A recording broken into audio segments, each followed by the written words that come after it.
Magandang araw sa iyo, Malen. Magandang araw din sa iyo, Manny. Magandang araw po sa inyong lahat. Kami po ang inyong mga kakampi. Ako po, si Manny Flores. At ako naman, si Malen Ilas. Para sa ating mga balita, sa Balitang Q Headlines, mga dokumento sa lupa na pagtatayuan ng Philippine School Doha, hawak na ng embahada. Andito ako ngayon sa Embahada ng Pilipinas upang alamin sa ating butihing Ambassador Crescente Relacion ang estado ng dokumento ng lupa na ipinagkaloob ng Qatar government na pagtatayuan ng Philippine School Doha dito sa Qatar. Masayang ibinalita ni Ambassador Crescente Relacion sa Balitang Q na natanggap na niya mula sa Ministry of Urban Affairs and Planning ang mga paunang dokumento kaugnay sa mahigit 1.5 hektarya ng lupa na ipinagkaloob ng pamahalaang Qatar upang pagtayuan ng gusali ng Philippine School Doha. Sa kasalukuyan, walang sariling lupa at gusali ang PSD at nangungupahan lamang sa Medina Khalifa area. Sa pamamagitan ng isang locational sketch, itinuro ni Ambassador Relacion ang eksaktong lokasyon ng nasabing lupa na halos katabi lamang ng simbahang Katoliko sa Abu Hamor. Nandito po yung future site ng Philippine School Doha sa Abu Hamor.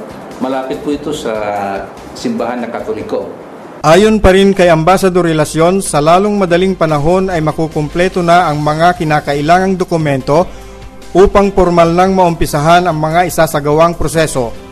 Now, based on our follow-up,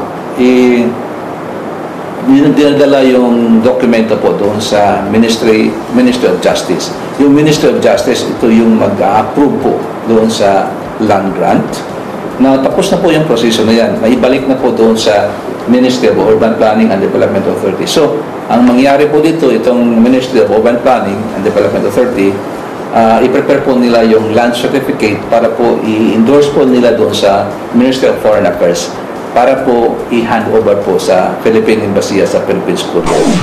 Idinagdag pa ni Ambassador Relacion na ang nasabing donasyon ay pagpapakita ng buong suporta ng pamahalaang Qatar sa Pilipinas. Hindi lamang sa pangkabuhayan ng mga OFWs dito sa Qatar, kundi pati na rin sa kakapakanan ng kanilang mga anak. Kaya naman hinikayat ni Ambassador Relacion na mas lalo pang pagbutihin ang mga manggagawang Pinoy ang kanilang pagtatrabaho upang maipakita sa pamahalaang Qatar ang kanilang pagpapahalaga sa mga tulong na ibinibigay ng nasabing bansa. Yan is give and take naman po eh.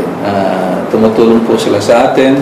At the same time, nakikinabang naman po sila sa atin, no? Sa mga Pilipinas po, particularly dito sa Qatar. Ang gusto ko po lang pang ipaabot sa mga kababayan natin na pagbubutihin natin yung pagtatrabaho natin, itataguyod natin yung reputasyon natin na tayo is mga magagaling workers. Yun po ang sinasabi po ng mga Qatari officials dito sa Qatar na ang Pilipino ay part na sa Qatari culture and they considered us as their friends and partners for development. Ayon pa rin kay Ambassador Relacion, sa lalong madaling panahon ay makukumpleto na ang mga kinakailangang dokumento upang formal nang maumpisahan ang mga isasagawang proseso. Ang nangyari po, ang embassy being the supporter and sponsor of the community school ng PSD, pumunta po kami together with the principal of PSD doon sa Supreme Education Council. Nakausap po namin yung director of private schools at pinangako niya na tutulungan po niya ang PSD na mag-source ng funding para sa construction sa school. Itatap po nila yung mga development banks po dito sa Qatar. No? Now, secondly, kung sakali po hindi tayo successful dyan, may mga private individuals po rin lumalapit po sa Philippine School Doha na willing po silang mag-finance sa construction itong school building. Mula rito sa tanggapan ng Philippine Embassy dito sa Doha, Qatar, Flor Cabrito nagbabalita para sa Balitang Q. Para sa Balitang Kalusugan, Scouts Royal Brotherhood nanguna sa pagsasagawa ng medical mission para sa kapakanan ng mga manggagawa sa industrial area.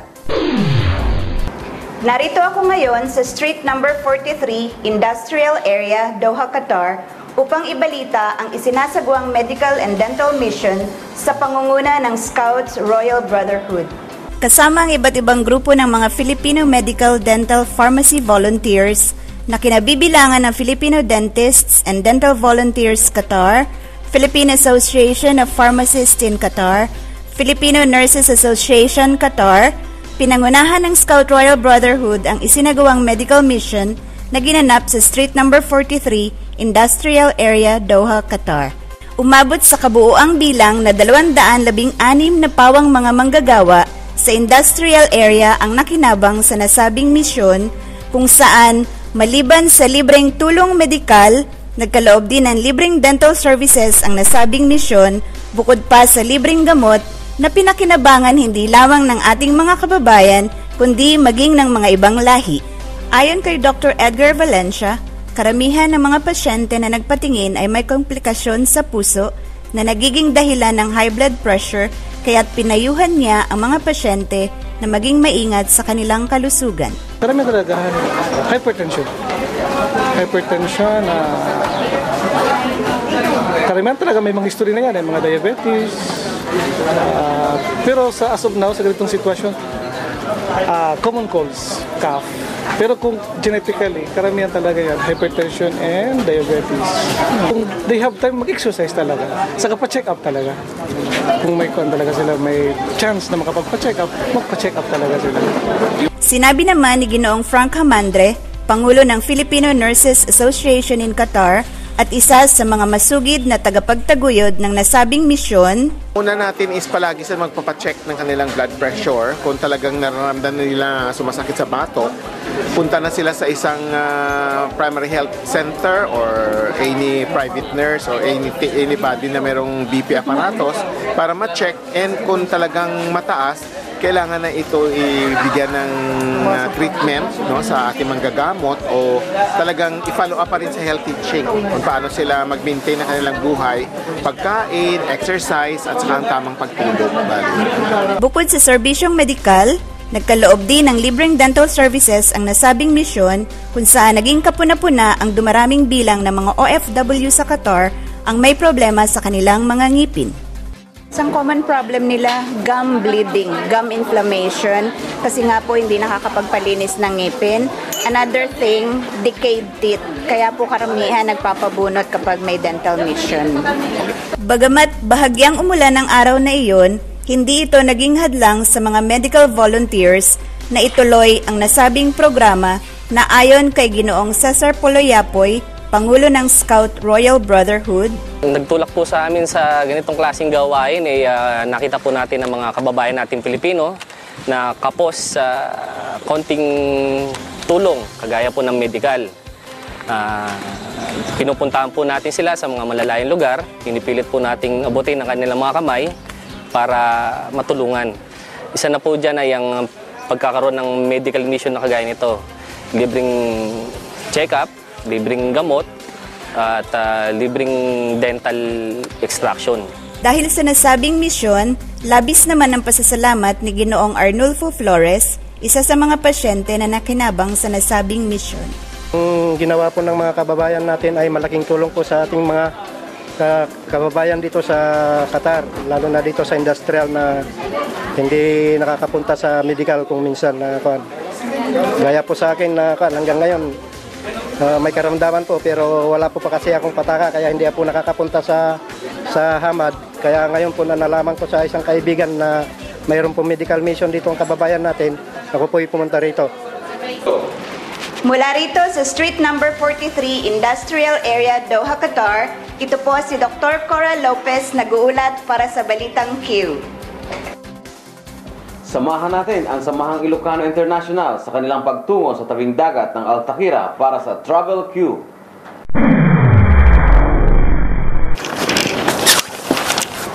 Ngayong gabi, tutungo ang Travel Q sa hilagang bahagi ng Qatar na kung tawagin ay Dakira. Altakira, isang lugar sa dalampasigan ng bayan ng Alcor, mahigit 70 kilometro ang layo mula sa lungsod ng Doha. Susundan ng Travel Q ang isang grupo ng mga kababayan natin na pawang mga kasapi at opisyales ng Confederation of Ilocano Association, Samahang Ilocano International o SIASI, na magtutungo roon upang isagawa ang kanilang kauna-unahang anibersaryo. Remember swimming puppy, I can see it still, and we laughed. We laughed. We went girl racing in my brand new car, watched soppy girly movies at the cinema, and we laughed. We laughed. And we laughed. Though the hardest part of living is giving up what has been given, and we laughed. And you know no one could love you more. Whatever the future has in store, I want you to... Likas sa ating mga Pilipino ang pagiging mahilig sa paliligo sa tabing dagat. Ito hindi nakapagtataka sa dahilan ang ating bansa mismo na binubuo ng mahigit 7,000 pulo ay napaliligiran ng tubig dagat.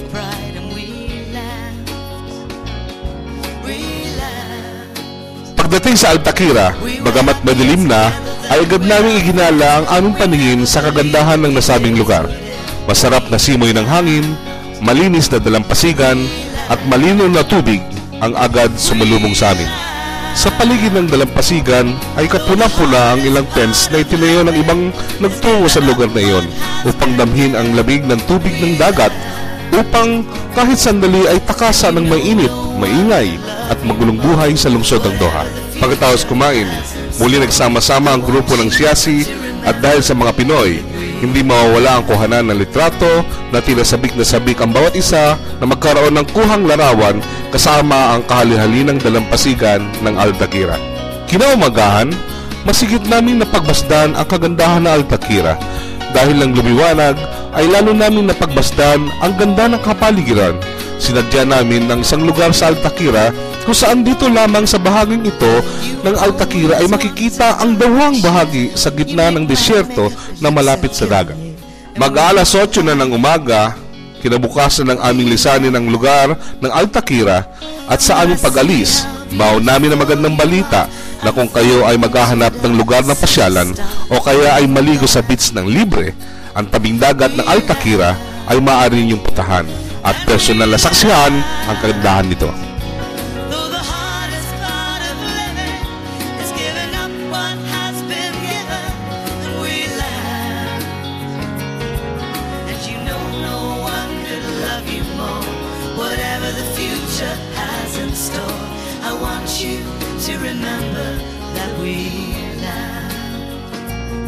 Mula rito sa dalampasigan ng Dakira, kasama ang mga siyasi, Rani Tanchico, nag-uulat para sa Travel Cues.